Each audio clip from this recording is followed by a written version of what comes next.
আমার অনেক খিদে পেয়েছে, আমাকে কিছু খেতে দাও। বাড়িতে যে কোনো খাবার নেই রে, আমি বরং কাকির কাছ থেকে কিছু খাবার নিয়ে আসি।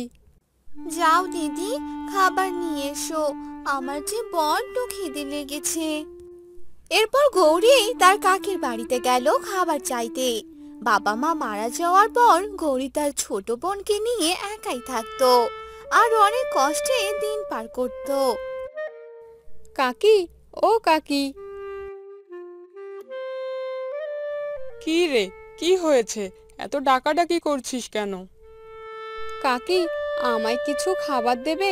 আমার ছোট বোনটার যে খুব খিদে পেয়েছে, বাড়িতেও যে কোনো খাবার নেই, একটু খাবার দাও না কাকি। হ্যাঁ, আমি তো খাবার নিয়ে বসে আছি। তুই আসবি আর তোকে খাবার দিব, তাই না? এমন করো না কাকি, আমি খুব বিপদে পড়ে তোমার কাছে এসেছি, একটু খাবার দাও না।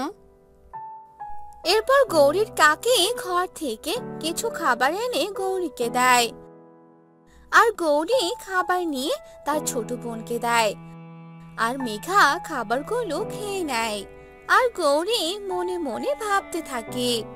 এবার আমাকে একটা কাজের ব্যবস্থা করতে হবে, না হলে আমি আমার ছোট বোনকে কি খাওয়াবো।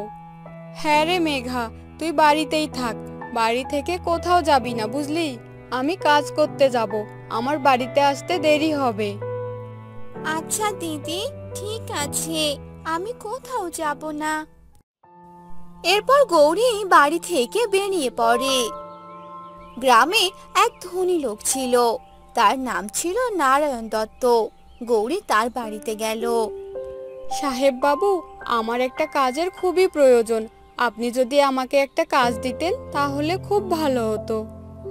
বাড়ির সব কাজ করতে পারিস তো? এই ধর রান্না করা, কাপড় ধোয়া। হ্যাঁ সাহেব বাবু, আমি সব কাজ করতে পারি। তাহলে ঠিক আছে, তুই কাল থেকে কাজে চলে আসিস। ঠিক আছে সাহেব বাবু, আপনাকে অনেক ধন্যবাদ। এ কথা বলে গৌরী বাড়িতে চলে যায়।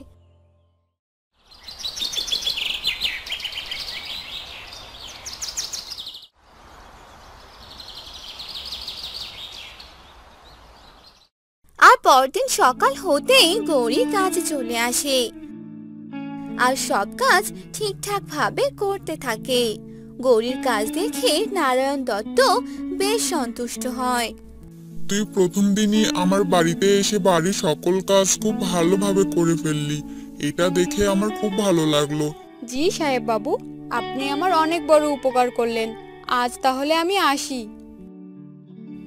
এরপর গৌরী বাড়িতে আসে। এভাবে গৌরীর দিনকাল খুব ভালোভাবেই যেতে লাগলো। একদিন গৌরী কাজ শেষ করে বাড়ি থেকে আসতে থাকে, তখনই একটি গাড়ি এসে তাকে চাপা দিয়ে দেয় আর গৌরী মারা যায়। দিদি, কোথায় তুমি? তাড়াতাড়ি বাড়িতে চলে আসো, আমার একা থাকতে অনেক ভয় করছে। এদিকে রাত হতে থাকে, কিন্তু গৌরী আর বাড়ি ফিরে আসে না। ওদিকে মেঘা তার কাকির বাড়িতে যায়।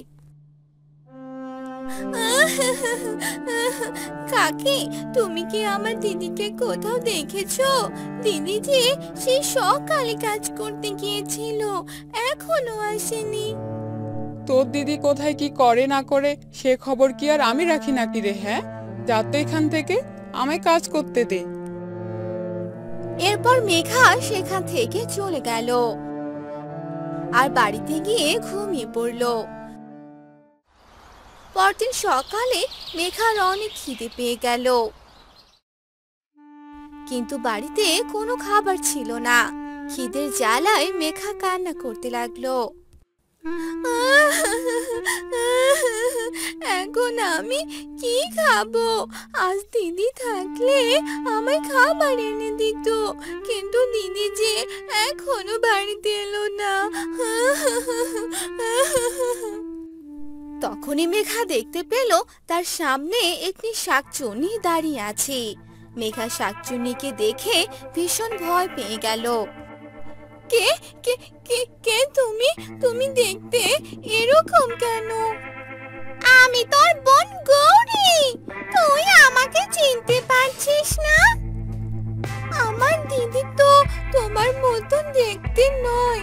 তুমি আমার বোন হতে পারো না। আমি সত্যি কথা বলছি, আমি তোর বোন গৌরী।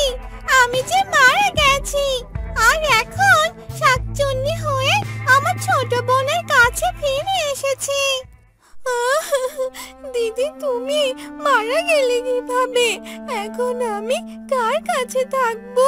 কে আমাকে খাওয়াবে? আমি যে কাল রাত থেকে না খেয়ে আছি। এখন আর কোনো চিন্তা নেই বোন, আমি শাকচুন্নি হয়েই তোর সাথে থাকবো। তখন মেঘা তার বোনকে জড়িয়ে ধরে আর শাকচুন্নি তার ছোট বোনের জন্য খাবার আনতে যায়। সে একটি ছোট দোকান দেখতে পায়। শাকচুন্নি সেখান থেকে কলা আর রুটি নিয়ে আসে। আরে আরে, একটু আগে তো এখানে কয়টা কলা ছিল, সেই কলাগুলো কোথায় গেল? আশপাশে তো কেউ ছিল না। এ তো দেখে ভূতের কারবার। হায় হায়, এখানে আর দোকান রাখা যাবে না।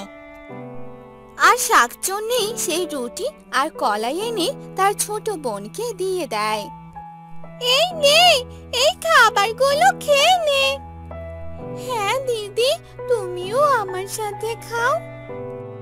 আমি আর এখন মানুষের খাবার খাই না রে, তুই খেয়ে নে। এভাবেই অনেকদিন কেটে গেল।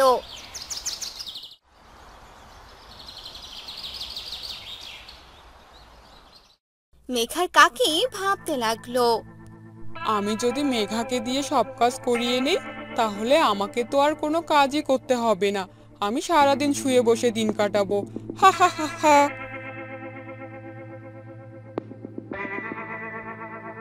কিরে মেঘা, মেঘা?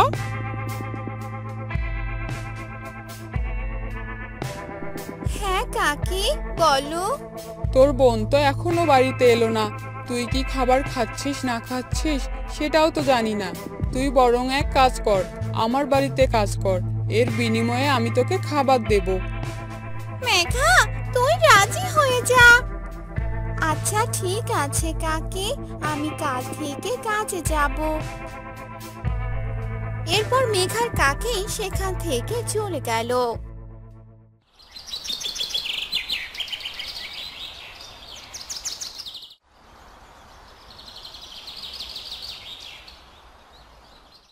পরদিন সকালে মেঘা কাকির বাড়িতে কাজ করতে গেল। সারাদিন কাজ করলো, কিন্তু তার কাকি কোনো খাবার দিল না।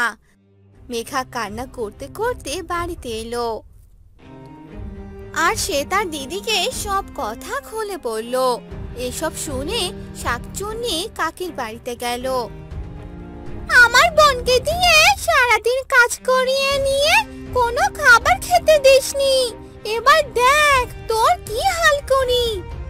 কে কে কে? তুমি? আমি শাকচুন্নি। শাকচুন্নির আবার বোনও আছে নাকি?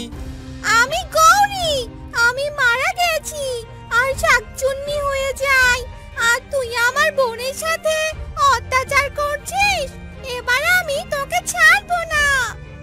এরপর শাকচুন্নি তার কাকের গলা টিপে ধরে আর তাকে মেরে ফেলে। এরপর থেকে শাকচুন্নি তার ছোট বোনের দেখাশোনা করে।